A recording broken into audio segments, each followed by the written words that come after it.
vidéo. Tu peux prendre le champ pendant qu'on y est. Pendant que tu descends.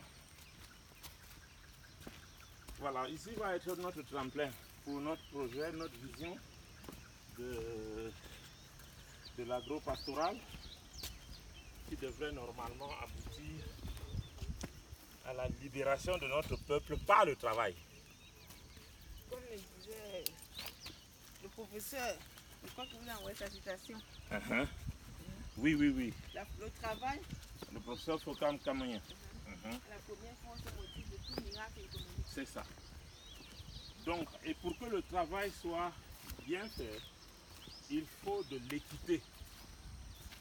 C'est-à-dire que le travailleur doit gagner ce qu'il travaille. Alors, l'équité, c'est l'une de nos valeurs et se traduit par le fait que le travailleur a le salaire et il a le revenu. C'est très important. Parce que quand le travailleur n'a que le salaire, il est esclave de celui qui possède le revenu. Toutes les multinationales qui travaillent chez nous, c'est eux qui ont le revenu. Et nos travailleurs ont seulement le salaire. Oh, le salaire n'est pas le prix du travail. Le salaire, c'est la contrepartie. Et en tant que contrepartie, une fois que le travail est fini, qu'on t'a licencié, ta source de survie est finie. Exactement. Nous voulons changer de paradigme. Nous voulons que le travailleur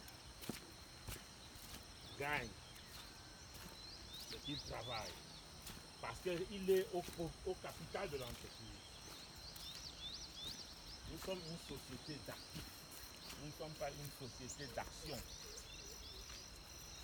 Donc pour venir chez nous, il faut venir travailler. Tu ne mets pas ton argent et puis ton argent te produit des enfants sans que tu travailles. Okay. Ça rejoint le professeur Kamoyen qui dit que c'est le prochain miracle africain, c'est pas le travail qu'on va l'accomplir. Le travail, oui. Nous avons toujours travaillé, que ce soit dans les champs de canne à sucre au Brésil, en Martinique, ou bien ailleurs, ou alors dans les plantations de soca palme, ou bien de CDC, ou bien de PHP au Cameroun. Nous avons toujours travaillé, mais on n'a pas toujours eu le fruit de notre travail. On a eu la contrepartie en termes de salaire, d'accord. Mais le fruit, qui met dans la poche?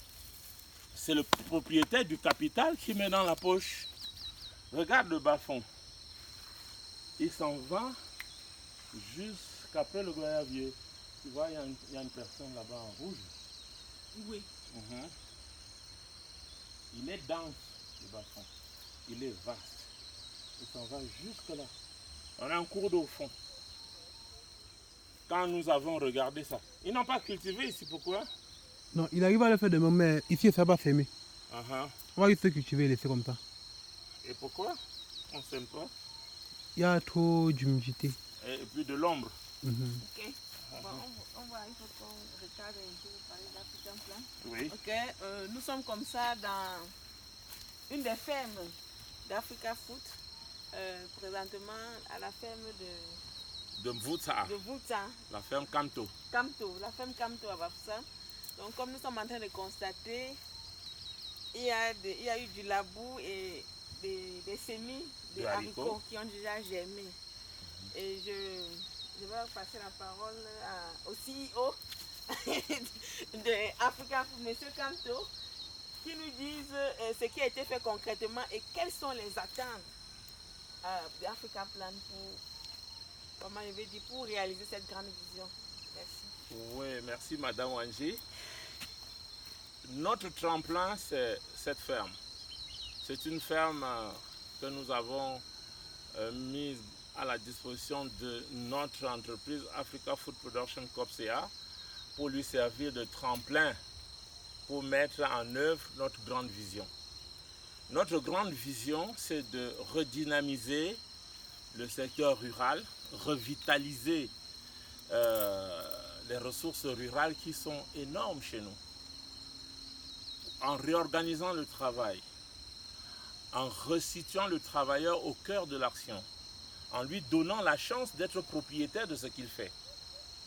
Dans notre manière de voir, qui est que le coopérateur est copropriétaire avec nous, avec les autres de l'entreprise.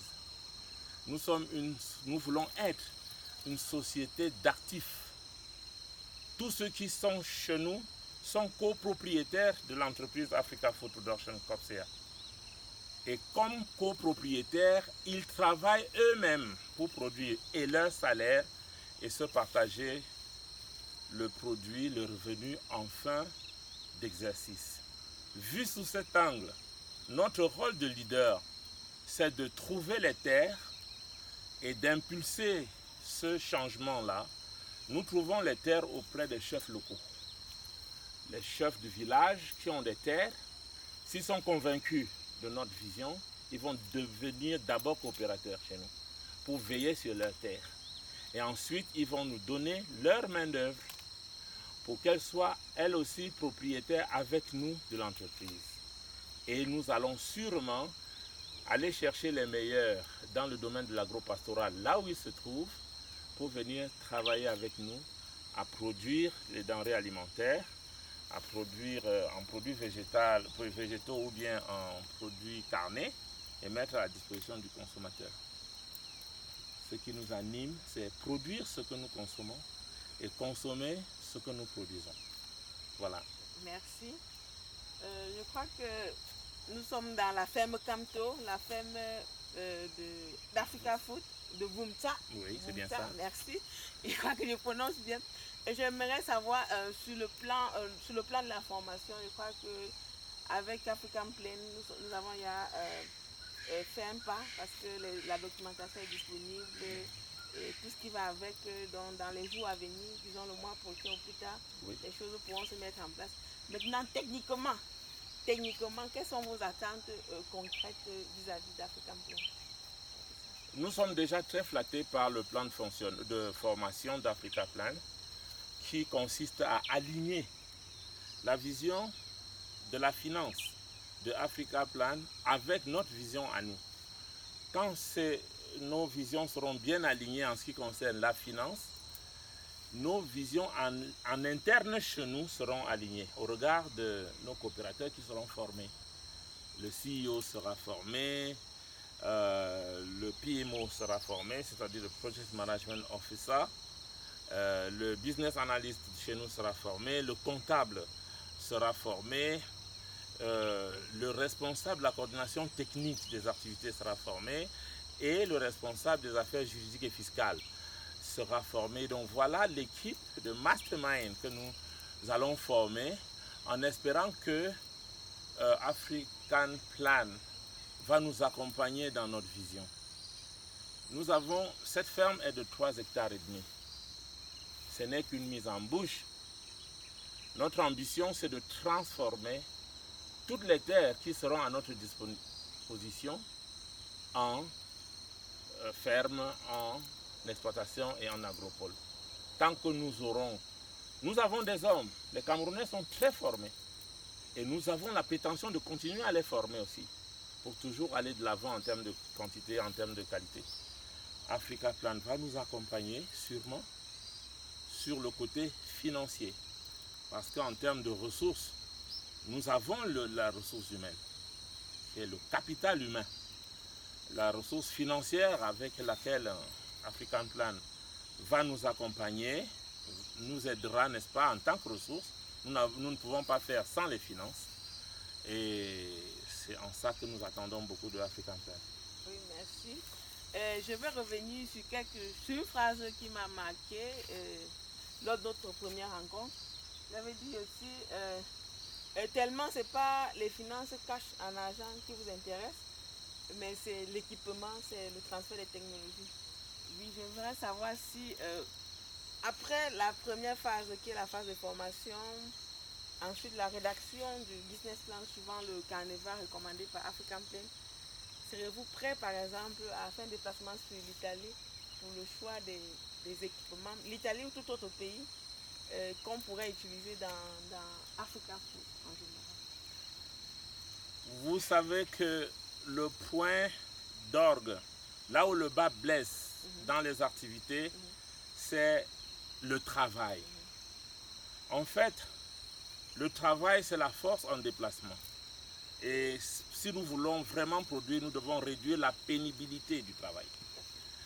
Réduire la pénibilité du travail veut dire mécaniser suffisamment nos activités agro-pastorales de manière à laisser aussi suffisamment de place à la main-d'œuvre qui est vraiment nombreuse.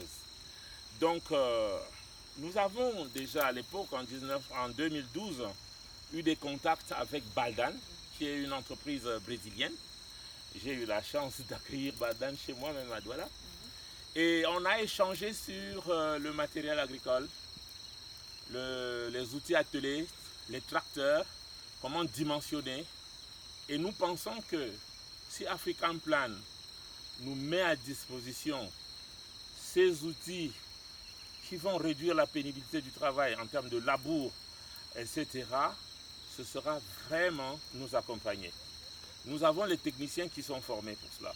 Nous aurons à former d'autres techniciens pour cela, mais déjà, ouvrir la forêt, les zones, les terres qui sont des terres agricoles, mais qui ne sont pas encore des terres arables, ont toujours beaucoup d'arbres. Donc il nous faudra un bulle D5 avec son porte-char. Il nous faudra un tracteur de 120 chevaux minimum, avec les outils attelés qui vont avec, puisqu'on dimensionne les outils attelés en fonction de la puissance du tracteur. Et avec ça, un fond de roulement, nous sommes sûrs de lancer d'une manière sereine l'agropole des Bamama, qui est, comme vous le savez, qui a une superficie de 500 hectares. Donc c'est un bon morceau dans lequel nous comptons faire réaliser tout notre rêve. Je vous ai transmis, madame,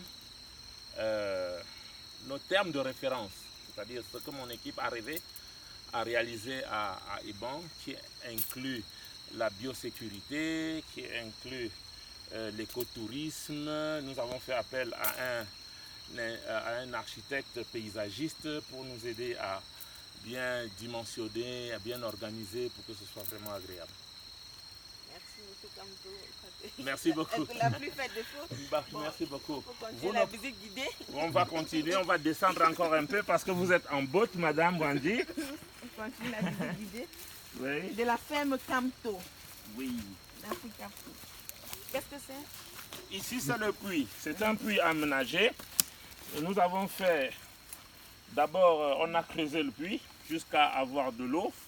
On a fait un cuvelage au béton armé et on a fait un captage avec une technique qui est connue par ceux qui font ce travail, avec une trousse coupante au fond et des buses qui descendaient. On a un tirant d'eau de 10 mètres d'eau en permanence. Nous comptons tirer l'eau à partir de ce puits et le mettre dans nos commodités. Nous avons prévu mettre 8000 litres d'eau dans notre château d'eau qui est dans le toit de notre maison. Et en la relâchant, cette eau va nous permettre d'irriguer ici et de faire du maraîchage en toute saison. La visite guidée continue. La visite guidée continue. Je vous présente ici le bas-fond qui pour nous est un bon morceau. Notre coopérateur, le professeur Ayongwa Gideon, qui est professeur chercheur à l'IRAD, il nous a rejoint. Il a dimensionné les drains. On va installer ici 6 drains.